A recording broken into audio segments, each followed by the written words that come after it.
बिस्मिल्लाहिर्रहमानिर्रहीम अल्लाहुम्मा सल्लि अला सय्यिदिना व मौलाना मुहम्मद व अला आलिहि व अस्हाबिहि व बारिक व सल्लिम। हज़रात गिरामी क़दर, अहबाब ज़िवक़ार, माह शुबानुल मुअज़्ज़म का बाबरकत महीना अल्हम्दुलिल्लाह शुरू हो चुका है। अल्लाह के फ़ज़ल व एहसान से, अल्लाह की तौफ़ीक कि उसने ये बाबरकत महीना ज़िंदगी में एक बार फिर हमें नसीब फरमाया। शुबानुल मुअज़्ज़म की फ़जीलत के हवाले से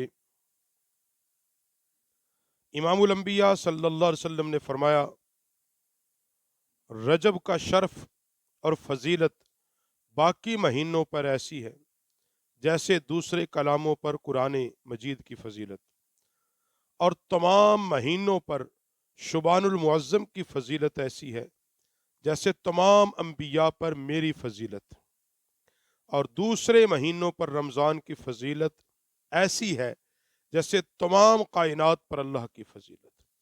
तो माह शुबानुल मुअज़्ज़म की फजीलत के हवाले से आका अलैहिस्सलाम ने फरमाया कि इसकी फजीलत तमाम महीनों के अंदर इसका मुकाम व मर्तबा वो है जिस तरह तमाम अंबिया के अंदर मेरा मुकाम व मर्तबा है। तो शुबानुल मुअज़्ज़म के हवाले से शुबान के 5 हरफ है, शीन, आइन, बा, अलिफ, नून। उलमा ने इसके बारे में लिखा है, फरमाया शीन से मुराद शरफ, आइन से मुराद उलू, बे से मुराद बर, एहसान और भलाई, अलिफ से मुराद उल्फत, और नून से मुराद नूर का महीना। और ये 5 हुरूफ बारगाही इलाही से बंदे के लिए मखसूस होते हैं, और इस माह में नेकियों के दरवाजे खोल दिए जाते हैं, बरकतों का नजूल होता है, खताओं को मुआफ किया जाता है, और इस महीने के अंदर अल्लाह ताला रसूल पाक सल्लल्लाहु अलैहि वसल्लम पर कसरत के साथ दरूद पाक भेजने का भी हुक्म देता है, और रसूल अलैहिस्सलाम पर दरूद पाक की कसरत की जाती है। क्यों?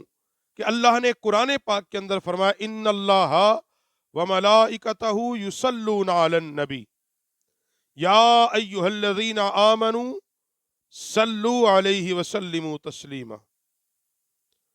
और अल्लाह का मुस्तफ़ा पर दरूद भेजना रहमत है कि अल्लाह अपनी रहमत बरसाता है, और मलाइका की तरफ से दरूद यानी फरिश्ते मुस्तफ़ा करीम अलैहिस्सलाम की मदद फरमाते हैं, और जो बंदा दरूद भेजता है उसकी भी फरिश्ते मदद फरमाते हैं।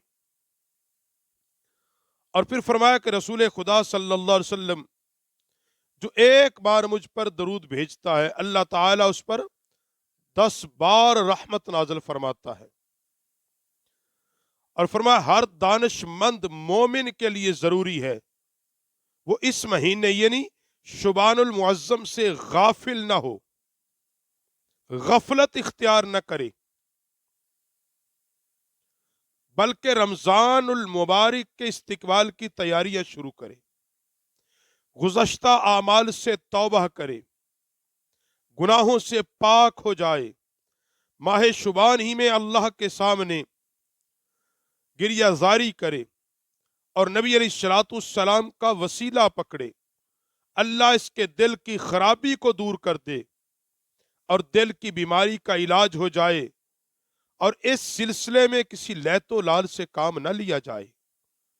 हजरत शेख अब्दुल कादिर जिलानी रहमा गुनियतुत तालिबीन में फरमाते, बंदे इस मामले में लैतो लाल से काम न ले, शुबानुल मुअज़्ज़म आया है, अमल कर, और ये ना कहो कि कल कर लूंगा। कहा कल एक तसव्वुर है, गुजरा हुआ माजी तेरे लिए नसीहत है, आज का वक्त है तेरे पास, आज का तू वक्त है, आज का दिन तेरे लिए गनीमत है, आने वाला दिन एक ख्याली चीज है। और इसी तरह फरमाया महीने 3 हैं, रजब गुजर चुका, پس شبان ہی ان دونوں کے درمیان ہے. رمضان بعد میں آئے گا، رجب گزر گیا، اب شبان ان دونوں کے درمیان ہے. اس لیے اس میں اطاعت و بندگی کو غنیمت سمجھ، اللہ کی بندگی کو غنیمت جان، عبادت کثرت کر، کثرت کے ساتھ عبادت میں مشغول ہو جا، توبہ و استغفار کر. اور اسی مہینے کے متعلق فرمایا کہ یہ وہ بابرکت مہینہ ہے جس کے اندر فرمایا حامیم والکتاب مبین انا انزلنہ فی لیلۃ مبارکہ. وہ برکت والی رات اس مہینے کے اندر ہے، لیلۃ مبارکہ اس بابرکت مہینے کے اندر ہے. تو نبی علیہ الصلوۃ والسلام نے ایک صحابی کو نصیحت فرماتے ہوئے یہ فرمایا تھا کہ 5 باتوں کو غنیمت جانو: بڑھاپے سے پہلے جوانی کو، بیماری سے پہلے صحت کو، مفلسی سے پہلے تونگری کو، اور شگر سے پہلے فرصت کو، مرنے سے پہلے زندگی کو. نبی علیہ السلام کی یہ 5 نصیحتیں جو بندہ یاد رکھ لے اور اس پر عمل کرے اور عمل کے جذبے سے آگے بڑھے، پھر انشاءاللہ دنیا اور آخرت میں اللہ کامیابی عطا فرمائے گا. اللہ ہمیں ماہ شبان المعظم کے اس بابرکت مہینے میں کثرت عبادت کی توفیق بخش دے.